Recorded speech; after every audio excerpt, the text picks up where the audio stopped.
Hi, I'm Adrienne. I'm a women's health nurse practitioner, and I'm losing my voice. And this is No Awkward Question. This is my social media platform where I like to talk about all things women's health, sexual health, general health, all the things, and remind you that there's no such thing as an awkward question. So I thought I would go to Reddit. I think there could be some interesting conversations here. I think we all enjoy Reddit for many things, and there's a lot of birth control talk on Reddit. There's a lot of women's health issues stuff on Reddit. So I was like, hey, that might not be a bad idea. So I just Googled today Reddit, birth control, and bangers. Up, down, all around. So let's get into it. Today we're going to do a version of Am I the Asshole? So, am I the asshole for not mentioning that I'm on birth control? I, 21 female, was on the second date with a guy, 22 male. I went back to his house. They became intimate. He put on a condom. Good. And everything was good. Halfway through, he looks scared. Gets up to excuse himself to go to the bathroom. He spends quite a bit of time in there and comes back looking absolutely terrified, in italics. He told me the condom broke and substances got inside you. I immediately reassured him that I'm on birth control and that I don't have any STDs and asked him if he was clean. He said yes. I thought any fears or concerns were now ruled out, but he was acting weird for the whole day. We even talked about the hypothetical if I were to get pregnant, and we both agreed with shmush-morshin. Several days later, he confronts me and says that I was manipulative, deceitful, and witchy to have lied about birth control, and that I caused him immense stress. But I didn't lie. It just didn't come up in the heat of the moment. If I had lied about being on birth control when I wasn't, then I would totally understand his anger. But he took responsibility with the condom and me with the birth control. I didn't even think of disclosing that at the time. I apologized for causing fear, but I don't think I was deceitful. Am I the asshole? Let's break this down. A few little things. First off, kudos for using a condom. Number one, prevention of pregnancy. Number two, prevention of a lot of STIs. Of course, skin-to-skin contact is the route of transmission for some things like the herpes virus, HPV, things like that. But things like chlamydia, gonorrhea, trichomonas, HIV, those things, some things treatable, some things not, or curable, some things not. That is going to be prevented with condom use. The biggest thing I remind people, condom use, two things. Number one, if you have sensitivities to latex, obviously go with a non-latex condom. But if you find that you're often getting irritated after sex, then it's time to switch to a non-latex condom, just to be on the safest of sides, because you can develop a latex sensitivity over time. Second is lubricant. The most common reason that condoms break is due to lack of lubrication. Even if the condom says it's pre-lubricated, that's way not enough. So get a very boring, unscented, clear, colorless, boring lubricant and use way more than you think you need. So kudos on using a condom. That's great. They do break. It happens. So you ran into that issue. While I understand his concern, oh no, the condom broke. You were able to tell him that yes, you were clean, aka you had gotten tested and you were negative for STIs. That's great. Kudos to you for getting tested. Caveat is that conversation should have happened before.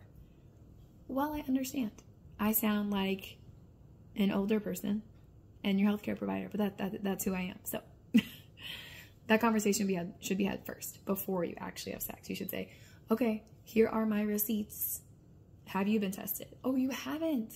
Okay, great. So we're not doing this until you get tested. That's why at annual exams, I always tell patients hey, do you want me to just go ahead and include STI testing with the rest of your exam? Do you want to add in STI testing even if someone's not sexually active? If you plan on being sexually active anytime soon, then you have your receipts. So that conversation needs to be had before, because then I understand his fear, anger, frustration, whatever, but if he was really so worried about what would happen if a condom broke, then that was a conversation he should have had with you before the condom broke. Oh, by the way, do you have any STIs? So you're not that worried about it if you're not even willing to talk about it, or you're too uncomfortable to talk about it. If you're too uncomfortable to talk about it, you probably shouldn't be having sex. So good on you for getting tested. Probably should have the conversation before you actually have sex. He said he was also clean. Ask for receipts. You're clean. Neato. When was the last time you got tested? Have you had any partners since the last time you were tested? Those are important follow-up questions. Because often people say, like, oh yeah, I got tested a year ago. I know I'm good. But they've had 2 partners since then. So we need up-to-date testing. And what did they get tested for? So many questions to ask. Because did they just pee in a cup or did they do blood? Like, we need to know. Like, that's why I say ask for receipts. Ask to see if everything's included. Okay. The fact that he confronted you several days later and said that you were manipulative and deceitful and lied about birth control.